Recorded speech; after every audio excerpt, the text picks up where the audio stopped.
I'd like to reintroduce Professor Gary Johnson. Thank you.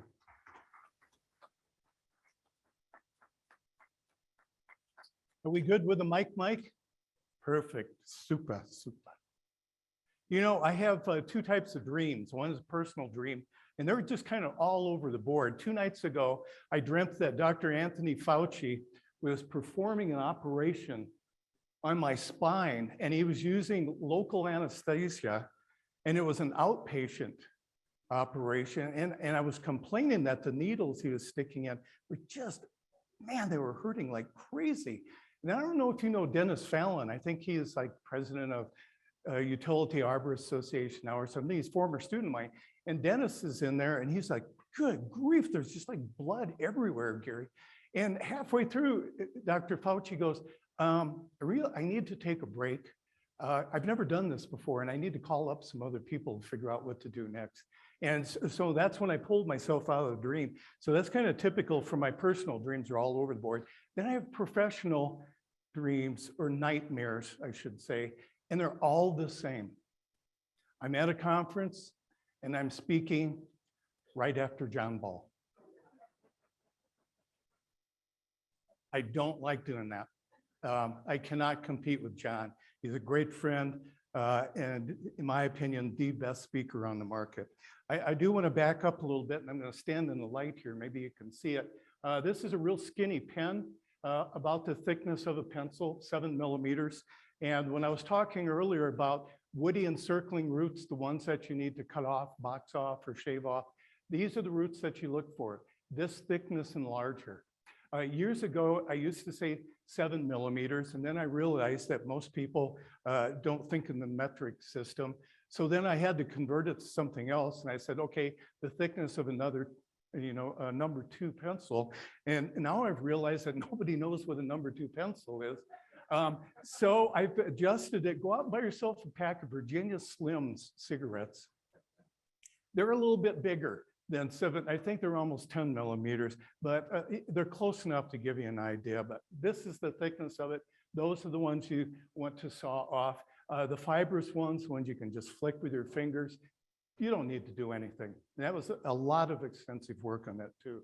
The next thing is we're going to be looking at tree failures. And this is the area of my longest research. I've been working on this since 1994, actually, trying to figure out why trees fail in windstorms. And earlier, if you've listened to John Ball's research too, they're kind of like 2 types of research. One is experimental, where we have 11 acres of research fields on campus. And so we set up these 3/4 acre plots.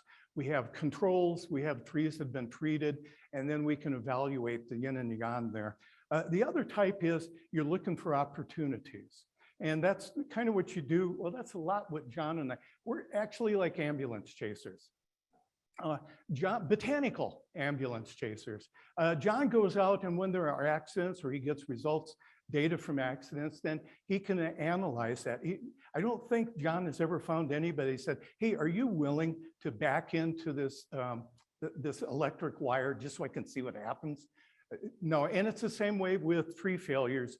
Are you willing to let me do something to your trees that 10 years from now or 15 years from now, they're going to go down the windstorm? They're not going to do it. So we wait for these opportunities, which makes it really difficult research, which means that you have to collect a lot of data over a long period of time to make any sense of it.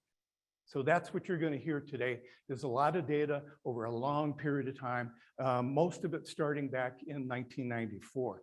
And let's look at wind loading events. I talked with someone during the first break today that mentioned that it's getting wicked windy here in New Mexico. That's one of the things that person has noticed.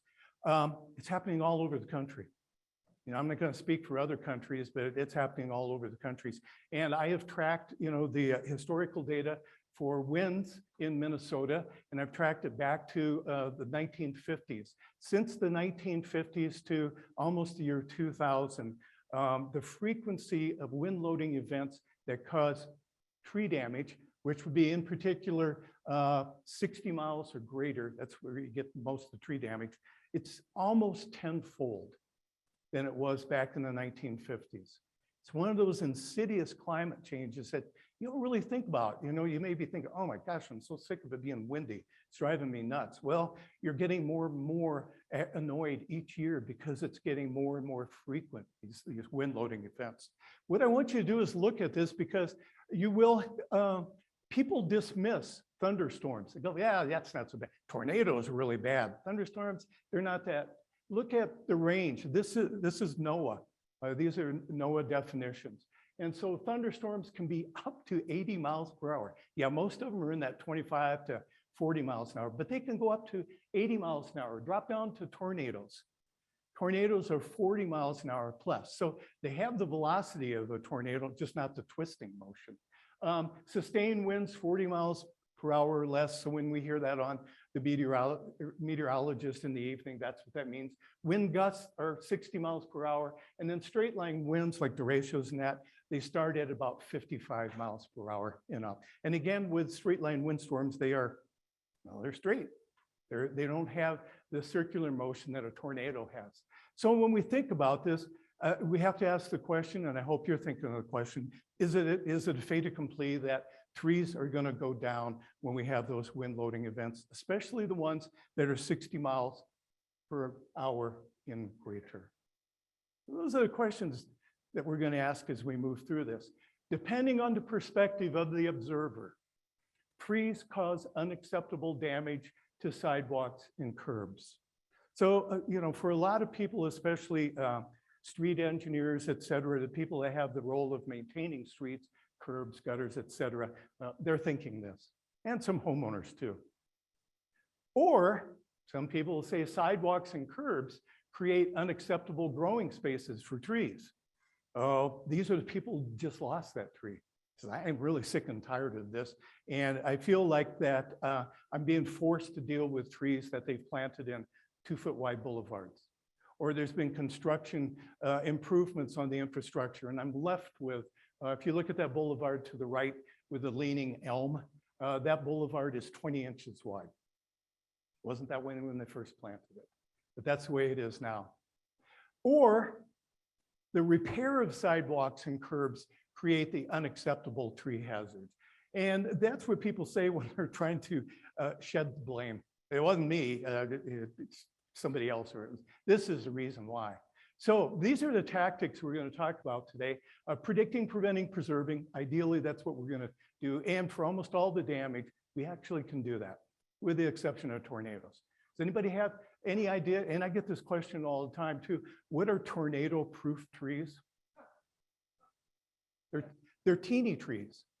No, seriously, you go through an area where a tornado has gone through, it's the little trees that survive. The little trees are less than 6 or 8 feet tall. The rest of them go. Designing planting spaces, providing better growing media, making better preservation decisions. And I am a tree hugger to the nth degree, but I do not believe in preserving trees that are going to hurt people. So we'll discuss that a bit. Selecting tree species, minimizing boulevard trees. And a lot of communities are doing that now. They're banning boulevard trees and going to green easement areas for planting. So on the other side of the sidewalk, rather than between the sidewalk and the city curb. And then finally, what's planting got to do with it? Music is always going through my head here. So a sidebar moment, boulevard tree failures and wind loading events. This is what I'm talking about in terms of failure, because a lot of the research that I do is in response to, is FEMA going to give the community any money? And so FEMA has some, definitions on what is a failed tree. And so a failed tree is like completely uprooted, or at least half of it is uprooted. And then that's what they're going to give you money for. And hopefully you can get that information, collect that data as fast as possible, because FEMA's not going to say, you know what, take your time. I'll come back in 5, 6, 7 years when you have the information, and then we can talk about money to help you out. So we're going to look at one study starting off. And this study turned out to be really, really typical for a lot of what we've been seeing since 1994. But we were blessed with a lot of money, quite honestly. A lot of people chipped in money to make this an awesome study. So June 21st, 2014 in Minnesota, we get a lot of wind loading events. The storms became in western Minnesota, and which is very, very typical for the summertime. They start out there and then they move towards the northeast or the southeast. This one moved towards Minneapolis. 85 miles per hour winds were recorded just west of the metropolitan area, western Minneapolis. So I learned today that Albuquerque, even the surrounding areas, it's considered Albuquerque. And so you have a metropolitan population of, I think it's like a little over 900,000. The Twin Cities in Minnesota, we have all these satellite communities. So our metro area is just under 4 million. And so it hit the western part of the metro. We had, along with that, we had a thunderstorm in the early morning. And then it slowed down to 45 miles per hour winds in the metro as the day went on. And right about that time, 45 miles per hour wind, so we're in thunderstorm territory, we had 2.5 inches of rain. And this is typical of what's happening with climate change. The rainfall in this part of Minnesota, we get between 37 and 40 inches of rain normally each year. It used to be evenly parsed out. Now it comes in gully washers. And typical for this is a scene that I took a picture of right there. And the second storm then hit again in early evening with just under 75 or 70 mile an hour winds. So what ended up happening? We decided what we wanted to do is we had to focus on boulevard trees because it's too difficult getting permission to go on private property. And plus, if you go on private property, they want to talk to you. You know, what do you think caused this? And by the way, can you come look at this tree in the backyard? And this absolutely happened to me. What do you know about African violets? Like they were my grandmother's favorite plant. That's what I know about them. We limited it to tip overs or partially tip overs because we treated this like a typical FEMA report. And then we only looked at trees in the path of the storm. And this ended up being just so beautifully convenient because the path of the storm came from the northwest and moved right to the southeast. Oh, it was sweet. So it was almost like setting up an experiment. Because when we went through and collected data, we not only collected data on the trees that failed, but we looked at the trees that remained. Tree species, tree sizes, boulevard widths, just everything we could. So this storm occurred in less than 24 hours.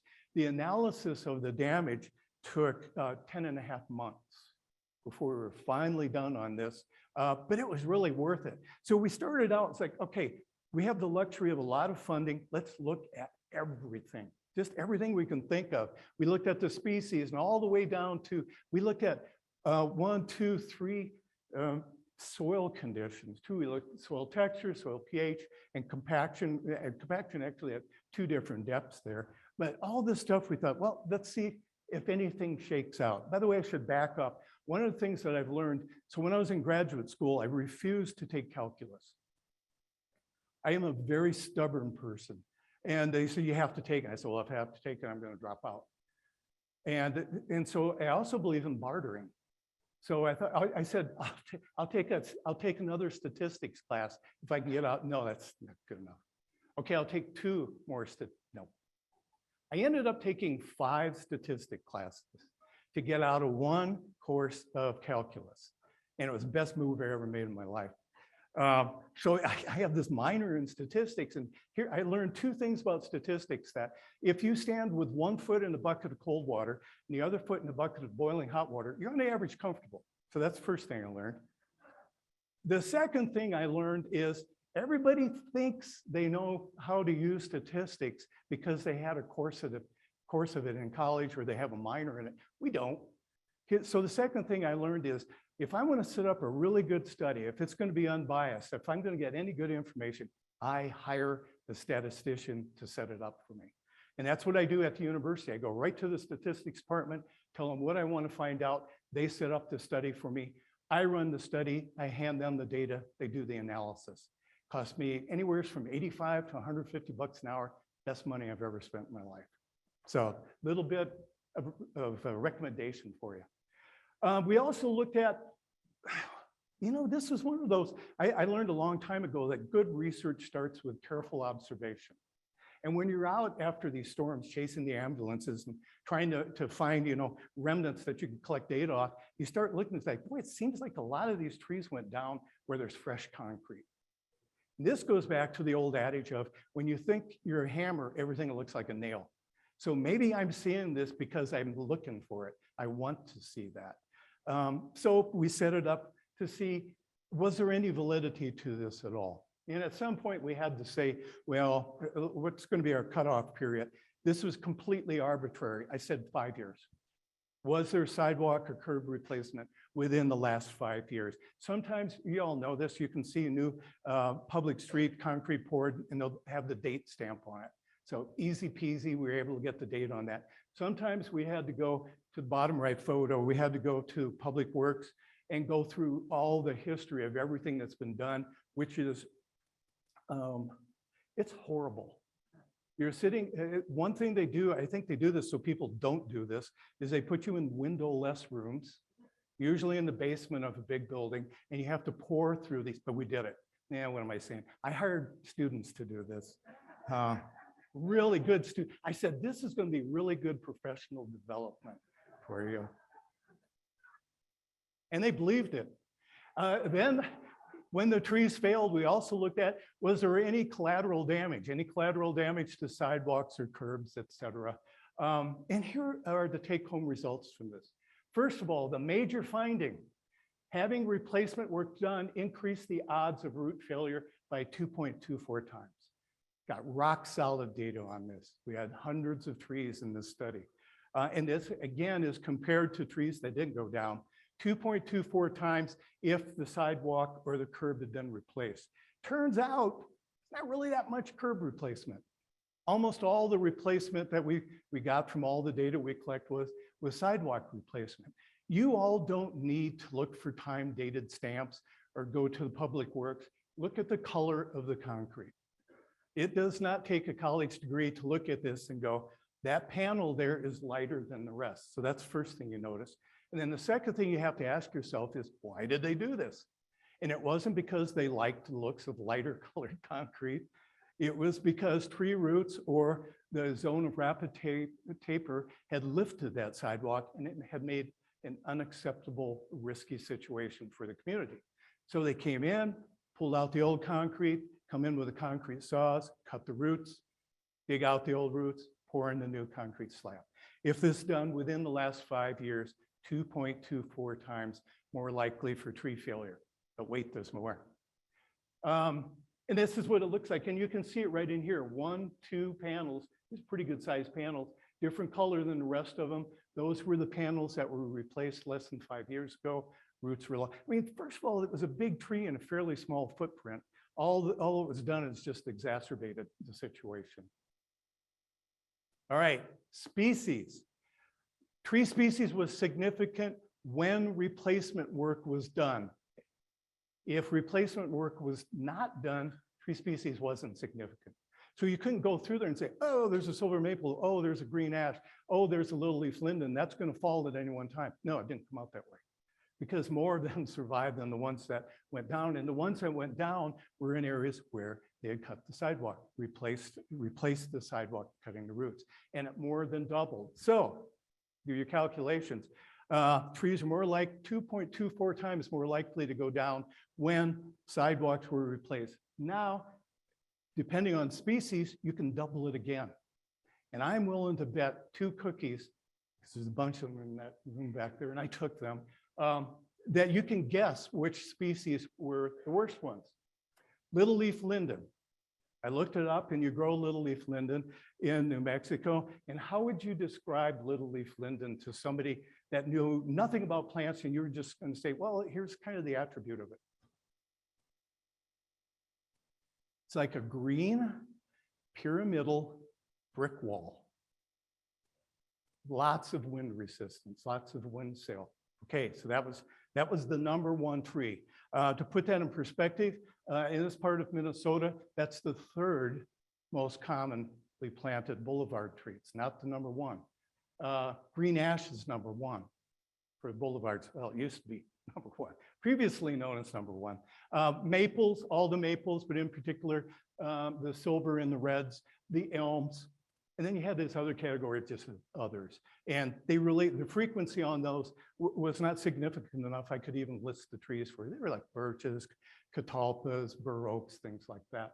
So big trees and replacing the sidewalks, you should be nervous. You'd be nervous because you never know when these winds are going to show. How about DBH of the trees, the size of the trees? So when we did an analysis on that, was significantly related to failures with larger trees diameter, independent of sidewalk replacement. So species wasn't a factor, but large DBHs was, regardless of the tree species.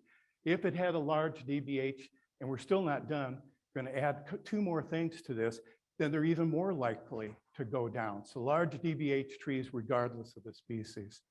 All right. Boulevard width. You know, this is something that my brother's a landscape architect, and I've been working with planners and landscape architects for years, and I've been pleading. You know, research goes way back to the 80s. Bob Miller from University of Wisconsin, Stevens Point said, you want to reduce construction damage or root loss to boulevard trees, make sure your boulevards are at least 10 feet wide. And everybody's going, oh, you are crazy. We can't do that. We live in a community that only has 2 foot wide boulevards. Don't plant big trees. It's the old thing of, you can't put 5 pounds of taters in a 10-pound bag. We actually can, but the 10-pound bag is going to rip open and everything's going to go on the floor. So this is what we found. Boulevard width was significantly related to tree failures. That's a really strong p-value. P-value basically tells you, were you looking at something that was just purely coincidental, or was it actually related to what happened? And this is a very strong p-value. You look for something no more than 0.05. So that's really, really strong. Only when sidewalk replacement was, we keep coming back to that. It's sidewalk replacement, and then you can add layers on it. Big tree, big DBH tree, these particular species, skinny little boulevards. What is a skinny boulevard? So for example, we looked at Tilia on a boulevard 4 feet wide compared to the ones that were on 8 feet wide, and it had double the failure rate. Keep adding these things up. And I hope what you're doing, if this has been one of your passions, trying to preserve trees. You know, why can't we have boulevard trees that live reliably 100 years old, 150 years old? This is one of the reasons why we can't. So this is starting to answer some of the questions. And then we looked at soil. I don't know how many of you have run a lot of soil tests. So soil pH, we ran that in the lab. There's no correlation. Percentage of sand, no correlation. Percentage of silt, no correlation. Percentage of clay, no correlation. Soil organic matter, if you've ever had to run this in the lab, this is where you solve world problems. It is such a long, tedious thing to do. And in the meantime, if you're boiled down maple sap into syrup, that's another time where you solve a lot of world problems because you're just watching it slowly boil and keeping that flame. Soil compaction. And only soil compaction 6 inches down. 12 inch, there was no correlation at all. So it's in that top 6 inches, if it was compacted, regardless of organic matter or texture or anything, we had a higher rate of failures too. It's hard to find a boulevard soil that's not compacted at 6 inches, the top 6 inches. So what are our take-home points? Just like Pontiac's, rest in peace, wider is better for boulevards and Pontiacs. And what is wider? On this study, we found the tipping point at 8 feet. Let's go to 10 feet. And we'll look a little bit at why I say let's go to 10 feet in a minute here. Larger trees need larger boulevards. Isn't that embarrassing that you have to pay somebody to conduct a research study? That's like, okay, we want you to find out if water really is wet. Does soap work better with water? That's the question we want you to study. And then third, cutting roots jeopardizes stability. This bur oak, very solid bur oak, have been there for many, many years in Rochester, Minnesota. Look at the color of the concrete. They replaced it. This is 1 year. This is 1 year after the sidewalks were replaced. And a lot of times you look at tree failure and go, oh, this really stinks. Sometimes you look at tree failures and boulevards and it's gone bumper to bumper on a brand new Jaguar. And you go, I'm having a hard time feeling bad about this one, you know, because I can't afford a Jaguar. But then on this one, the fallen houses, you know, now you have to have some sympathy here. That just ruined the second floor, that part of the second floor in the house. And fortunately, nobody was in there. Nobody got hurt. But you have to consider that. So let's just take kind of a step back and look at how do roots grow.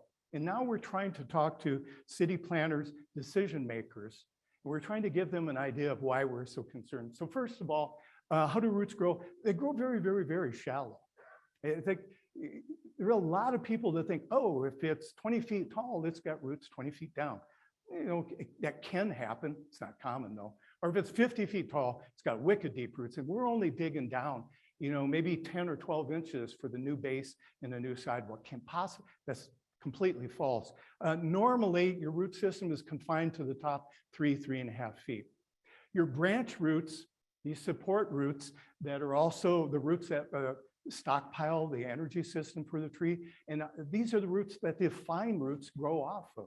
The roots that take up over 90% of the water and nutrients. They're right at the surface. If the soil is really compacted in the top 6 inches, they can be on top of the surface because they need oxygen. They can get moisture down lower, but they have to have oxygen. Gary Watson from the Morton Arboretum, apparently he had a lot of money for this one too. So he injected the root system of this elm with dyes so he can show you kind of the hierarchy of the root system. That little bit of black right in the center that you see there, that's a taproot. Well, that's what's left of the taproot. And then the next set of roots, the branch roots that we looked at in the previous photo, those are in blue. Then off the blue roots, you have the red secondary roots, and off the red, the green just keeps going on and on and on. So this is fairly typical. The big thing is those blue roots are what's keeping that tree vertical, not that taproot. And I have heard people say, well, if we would plant species that had taproots or deeper root systems, we wouldn't have any of these tree failure problems. That's not true. Those roots still need soil, oxygen, and water. And every time you go down an inch or 2 or 3, there's less oxygen and quite often less moisture. So they are still going to be in that surface. So when we look at this, these branch roots are what keep that tree vertical. And when they get compromised, that tree is less stable. So when you have pavement lifting, like you see here with this hackberry, and if the community says it's unacceptable, you have to come in and fix it. This is kind of what happens. Some of you may know Kim Coder from University of Georgia, and he's collected some really good data. So this is data from the concrete industry. So when they pour the sidewalks, on the average, they're 4 inches thick, and they're engineered to sustain 3,000 PSI download. And for the upload, sustain 330 pounds per square inch. However, if you have lifting like this, by a root system, lifting up the concrete, this is what happens. See, there's that root that's under the concrete. Here's the underside of the concrete. Here's your compacted soil base. This sidewalk elevated by 1 inch root fails with a 60 PSI download, not a 3,000 PS, a 60. What is a 60 PSI? Not an elephant, it's a lot more than that. John Deere tractor. Lawn tractor, that'll form that. Some of the smaller tractors they're used in construction or in landscape construction sites, that's that kind of download. So it's easy for the sidewalk to crack. You know, the whole thing about concrete is so rigid. If it was asphalt, you can see the root systems growing under that. And I don't know, for some reason, people don't get so upset about these kind of creepy crawlies under asphalt. Or if it's like dry laid stone, you can see where the dry laid stone is lifted up. So they're just going, oh, this is an easy fix. We'll pull the bricks back and take away some of the sand, put a, you know, we can repair this just a little bit without tearing the whole thing up. But concrete seems to be very unforgiving in terms of what they're going to do to re-engineer the site. So I want to point this out because, again, years ago, you don't hear it so much now. It's like, I know how to solve this problem. We use root barriers. And these root barriers go down 24 inches. You can get some of them that'll go down 40 inches too. We put down these root barriers, then the tree roots coming and they hit the sidewalk, but there's a root barrier. And instead of going under the sidewalk, they hit the root barrier and no harm done. False. This is at the Bartlett Research Labs in North Carolina. If you ever get a chance to go out there, they have all these wonderful setups there. And these are sycamore trees that are growing, and you can see where the root barrier was installed. There's the other side of the root barrier. So the roots hit the root barrier. Some of them do run parallel. A good number of them go down, go underneath the bottom of the root barrier, come back up, get the same problem again in a fairly short amount of time. And I have, people are always trying to solve these things, and bless them for it too. So I had one person say, well, how about if you had a root barrier that was like 20 feet deep? It'd probably work. You got a good point there. Okay, so concrete is damaged by, large buttress roots growing underneath it, especially in small boulevards, but it's also, this is called that zone of rapid taper. This is underneath, here's your buttress roots out in here, but this area right in here is underneath the soil. Sometimes you can actually kind of see it starting from above the soil, it's American elm, but beneath the soil, you got this massive amount of hardwood in there, and that actually causes more damage than the buttress roots do, or the primary roots do, branch roots do, underneath the sidewalk, especially on a narrow boulevard like this. So you start thinking, okay, where are the worst offenders? Well, American elm is a major offender. Silver maples, I think I may have shown a picture of it in here. Some of the this is in California, so call it semi-tropical trees. You can see that zone of rapid taper starting above ground. Yeah, that's pretty bad. So you start making a hit list.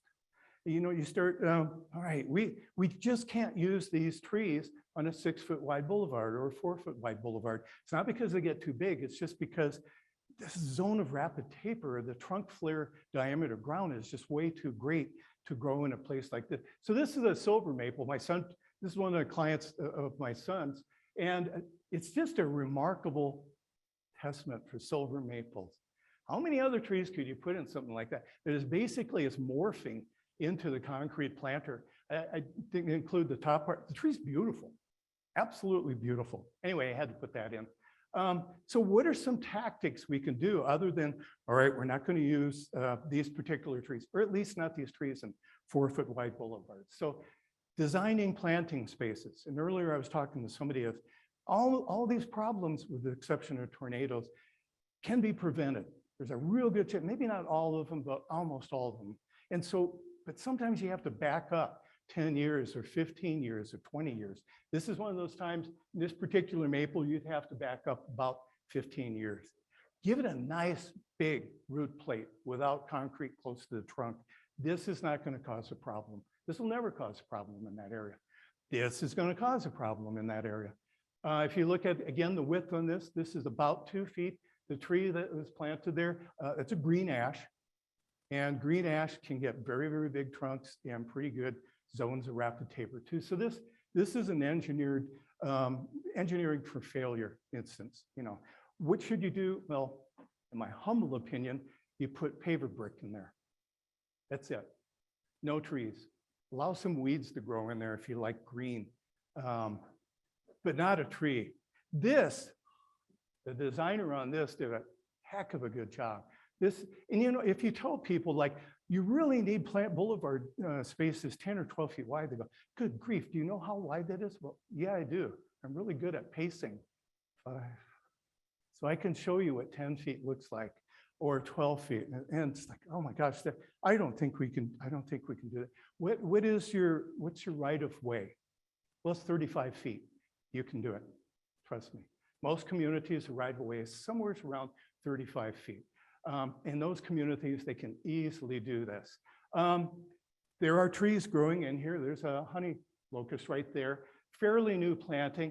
This is a huge median area, and they've really, instead of packing it tightly with trees, they've parsed them out, a nice 20-foot on centered spacings, lots of good rooting volume in here. These trees are, and it looks pretty too, versus having just mulch. I like mulch, but I lived in New Hampshire for a long time.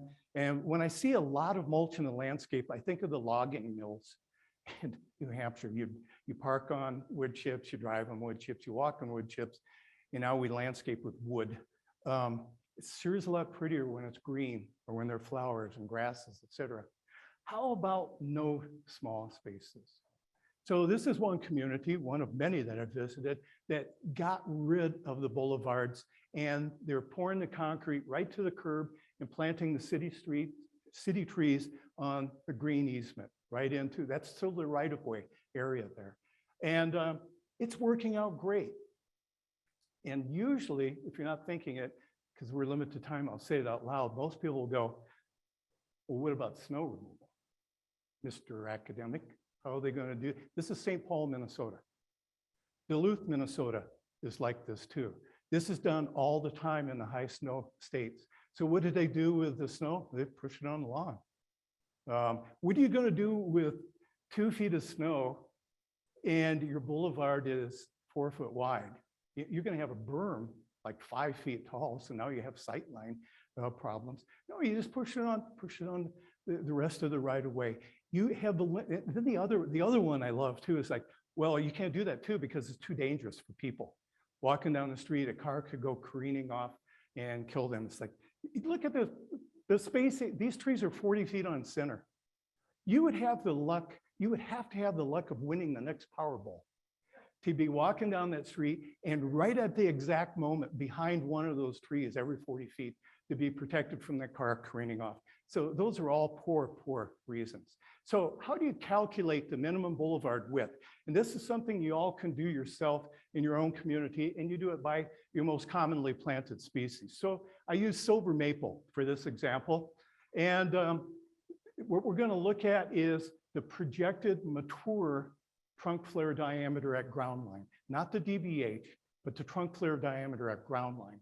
And then we're going to add 2.4 meters to that. Where'd that come from? Bob Miller's research. So there's that 8 feet there. And Eric North and I published a few years ago. But so in the metropolitan area, most of our silver maples, the average mature DBH is 19.5 inches. The average mature trunk diameter at ground line is 29.5 inches, 30 inches. And you add 8 feet to that, and what do you get? Right down here in the bottom, 10.5 feet. Say, good grief, we can't have 10.5 foot wide boulevards. It'll just never happen. Don't plant silver maples. Plant something that has more diminutive trunk flare diameter ground line. And there are a lot of trees like that too. Don't plant silver maples. Don't plant American elms. Here's a silver maple in St. Paul, 12-foot diameter, trunk flare diameter at ground line. That would even cause problems on a 10.5-foot wide boulevard. So you kind of profile plants. You know, if we're going to use silver maples, which I advocate you do, put them in parks. Don't put them in skinny boulevards. Bur oaks, put them in parks. Don't relegate them to skinny boulevards. They're not going to make it, and neither is concrete. American elms, wonderful park trees, wonderful campus trees, not wonderful boulevard trees, especially in these narrow boulevards. I honestly would tell people, we want to have American elms like they used to be, all stuff like I want here. That ain't going to happen either. But if you want American elms like it used to be, think about maybe a 20-foot wide boulevard. Then you could have these beautiful American elms. They'd be wicked stable. Well, how about looking at what the trees are growing in? I spent a summer in Sweden studying how they grow trees, and this is actually in Stockholm. So this is called the Swedish soil mix. It's basically the Swedish gravel mix. And they start about 9 feet down with Fred Flintstone style boulders. And the closer to get to the surface, smaller and smaller and smaller and smaller rocks. And then when they get to the surface, this is what they brush in between the pavers. And these are cutouts for where trees are planted. The trees do phenomenal in rocks. And again, there's usually, you'll get pushback from this from people that don't think about trees, especially for people who've never gone mountain hiking. Trees can't grow in rocks. Have you ever hiked in the mountains? They grow in rocks all the time. Well, they're not going to get huge. No. And for a lot of people like municipal arborists, you're smiling, aren't you? We don't want huge trees. We want trees that we can manage effectively too. And this works. And if you ever go to Stockholm, which I'd recommend, you look at, what do they grow there? They grow buckeyes, they grow lindens, they grow elms. They're beautiful. And so I asked myself, all right, how do you get nutrients down to the, we've been thinking about doing that. At this point, they've been using this for almost 20 years, back in 2014 on this. Yeah, we've been thinking about doing that, but we haven't decided whether or not we really need to. They've never been fertilized. How do they get any nutrients? Root systems are constantly dying. The fine root system constantly dying, adding organic matter. Leaves fall on the surface, they get ground down, so organic matter is being added to it. It's amazing how trees can adjust to their nutrient situation. And if it's deep enough, this is like a schematic from it too. They have really good anchoring system. So the trees in these planters, even though they're surrounded by pavers, not up to the trunk, they don't have roots growing right at the surface that lift the pavers because they have this nice porous, rocky soil mix going down several feet. There's plenty of oxygen. There's plenty of moisture there. There's no reason for the roots to, stay at the top where there's oxygen and moisture because there is oxygen and moisture later on. This is their urban forest. This is their tree. These are their trees growing in rocks, different size rocks. A little side note, the greatest addition to Iceland's gross national product is pumice, real shocker. Where does the pumice go? A lot of it goes to Sweden, Germany. They use the pumice to brush in. That real fine stuff at the top is largely pumice. I thought that was kind of interesting. What's the nutrient value of pumice? 0. There is nothing in it too. This is a Cornell mix, and this is a little bit different. We call this dirty rocks because it still is largely aggregate, not round, but aggregate stone, but about almost 20% of it is clay. So the clay is giving it some kind of binder, and it also gives it a cation exchange capacity that can hold the nutrients and release them. So are you going to get beautifully mature trees? Are you going to get 125-foot tall American elms? No. You're probably going to get 60-foot tall. It's a compromise from beautiful soil, but it's a good compromise because, again, the root system grows down deeper. And again, the schematic to that too. James Urban from Annapolis, Maryland has really been promoting this along with Nina Bassett for years. It's in quite a few different cities. And I will admit some different measures of success, but in large, it's a lot better than sticking a tree in a poor little skinny plantings. So this is kind of what it looks like when you're mixing it up. It's got a little bit of hydrogel in there. It's mostly dirty rocks, and that's how it looks. Suspended pavement. You see this, Toronto. If you ever get to go to Toronto, beautiful city. They have Calgary, Canada has this too. They have these areas that when you're walking on it can be porous pavement, where there's porous concrete or pavers, et cetera. And underneath it, sometimes as deep as 9 feet, you have, it looks like Lego land. That's what it looks like. So they build these plastic cubes there, and they're all kind of interlocking. And then they backfill with sandy loam soil. Remember I talked about sandy loam soil earlier. That is like the best soil for growing trees, sandy loam soil. So these suspended pavement systems, they have really, really good soil in there, and the trees do beautifully in them too. So of all the systems, this is a system where they're going to get the biggest, if that's what you actually want. So there are alternatives, and this is what it looks. This is Lego land underground. This is 9 feet to the surface. This is downtown Minneapolis, Minnesota. So if you're thinking, oh, this can't work in cold climates, yes, it does. It does quite well. What about de-icing salt? Be a real stinker, couldn't it? All the concrete you're looking at is porous. These are pavers. This is porous concrete. When snow hits it and melts, percolates right down through. You don't have any ice. So they don't, in these streets, they don't use de-icing salts. It snows, they come through with a broom or a plow, just skim it down to barely covering the concrete. It melts from the sunlight, percolates right down in, 12 months a year. No, that's not true. It doesn't snow 12 months a year, 11 months a year. All right. Soil volume, again, if you ever get a chance to read any of James Urban's work, he's the one that just came up with this wonderful formula. If you're going to plant trees and you want them to grow to a decent size, let's look at, well, let's say it's going to have a DBH at maturity of 16 inches. You go right across. On the average, you need 1,000 cubic feet of soil for growing media below ground. And it's still, in most cases, you don't really need to go deeper than 3 feet. So you take 1,000, divide it by 3, and that's the square footage of the area. And that square footage of the area can be covered with, like suspended pavement, could be covered by pavers. All right, some other tactics for minimizing: make better preservation decisions. How many of you in here, no matter what the pressure was on you, that's a green ash, and that one was a 22-inch DBH green ash. How many of you would said, yeah, I think this is a good move. You should keep this. Oh, good. This is a bad move. Why did they do it? Any guesses?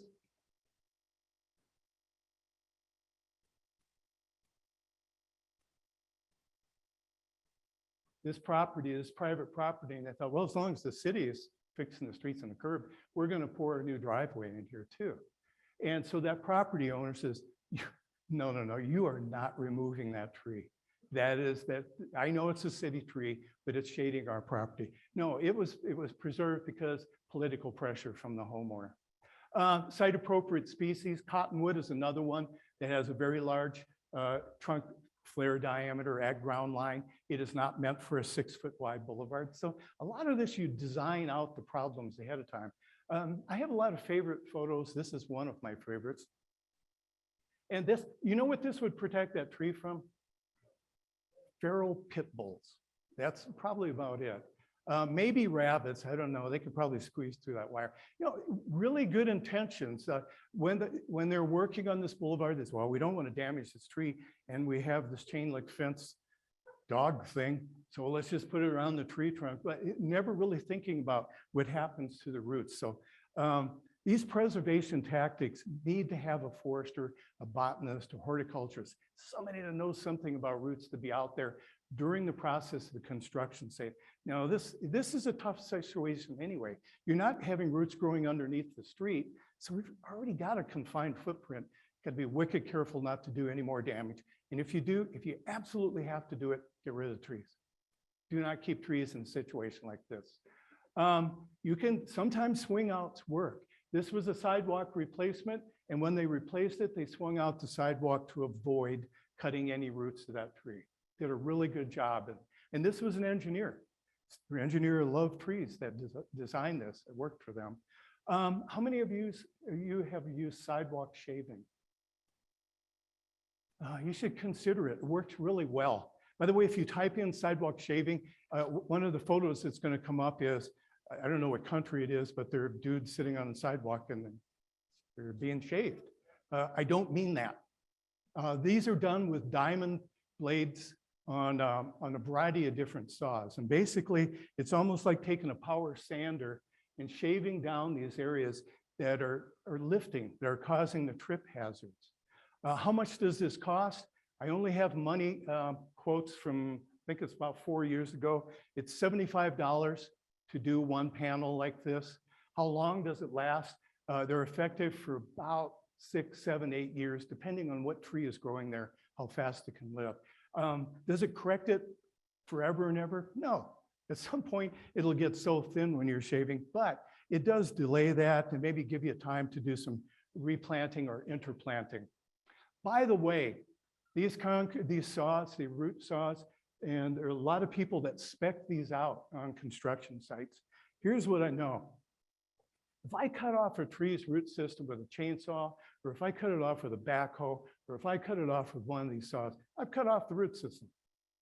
They're not going to magically reappear because, oh, they used the saw instead of a backhoe. No, the root system is gone. So don't fool yourself into thinking this is going to make everything all right, because it doesn't. Is that all, folks? Nope. So the last thing I'm going to leave is I'm going to go back to, these are again decisions you need to make years before this damage. looking back to, okay, so this report, we collapsed data for a 10-year period, 95 to 2005. It was really, really kind of interesting because, again, careful research starts with good observation. And we looked at this, boy, there's a lot of trees going down. This is not a wind throw. FEMA would look at this and say, I'm not going to give you a nickel for this. These are snapping off. Why are they snapping off? Well, they're snapping off at stem girdling roots. And you can look at this linden. There's the soil line. There's a compression. This is an 8.5 by 11 notebook. From there to where the compression was from the stem girdling root was about 14 inches down. And the first main order roots were deeper than that too. It's amazing with lindens, they can live that long, being buried that deeply. The deviation of that tree was about 16 inches. So it had been there for a few years. So this all became a pretty important part of our study too. And then I've had some colleagues like Eric Berg, at this point he was in Nebraska, also collecting data. But one of the things that we found is, what did you do today 12 years ago? Only people on the old Perry Mason show could answer that. They go, oh yeah, I was just pulling into this gas station and I was feeling it. It's amazing that you remember that. Or my wife remembers everything. But anyway, this is what we found, that when you bury a tree too deeply and it happens to live, it takes, depending on the species, between 12 and 20 years before it fails. And it's going to fail in one of two ways. It's going to decline slowly, and most people don't even notice that slow decline. You have to have absolutely no social life to notice slow decline. I'm really good at noticing slow decline, you know, shorter annual twig growth, smaller leaves, earlier leaf drop. The other way is they snap off in windstorms. Okay, how significant was that? It was very significant. And so when we looked at boulevard tree failures for that period, 1995 to 2005, 26% of the trees that went down in boulevards snapped at stem girdling roots. I hope you're not thinking what was said to me when I gave this report to these communities. They said, so 3/4 of them didn't then, huh? It's like, no, you missed the point here. No, you missed the point. You could have 25% more trees if they had been planted correctly, not buried. Okay, let's make it even more interesting. Of the trees that went down, we looked at species. By the way, we looked at all the trees in the field, even the ones that didn't fail.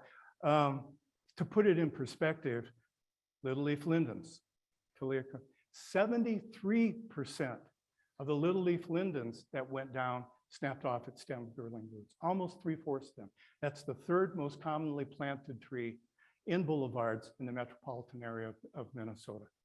So that is a significant, and it's 12 to 20 years after they've been planted. So in the meantime, those trees are just starting to look like the pictures in the book that you fell in love with, and now they're gone. Either went slowly or they went quickly.